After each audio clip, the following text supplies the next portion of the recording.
This was the end. It was the afternoon of the third day when the nurse brought in a form for me to sign. The paperwork was straightforward, clinical, impersonal.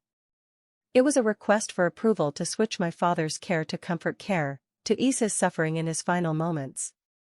The nurse explained the details with the same calm, detached professionalism I had grown accustomed to. If you sign, we will begin making him as comfortable as possible. We will reduce the medications keeping him alive, and he may pass in the next few hours or days. The words were so simple, but they carried the weight of a lifetime. This was the end. This was the moment I would say goodbye. I sat there, the form in front of me, and I felt like I was drowning. The pen in my hand felt heavy, like it had become a weapon I didn't know how to wield. I could feel my hands shaking, my mind spinning as if I were trapped in a nightmare, unable to wake up. My father, the man who had raised me, who had been my rock, was slipping away, and here I was, being asked to choose how it would happen. A nurse who had been working closely with my father came into the room while I sat there frozen. She looked at me for a long moment before speaking in a gentle voice, almost as if she understood the turmoil inside me without me needing to say a word.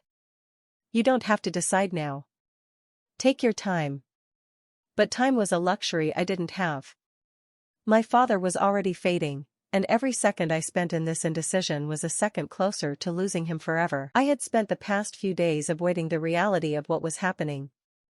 I couldn't look at my father for long without feeling my heart break all over again. The machines that kept him alive were no longer doing anything more than delaying the inevitable. I knew that, but acknowledging it, letting go, was another matter entirely.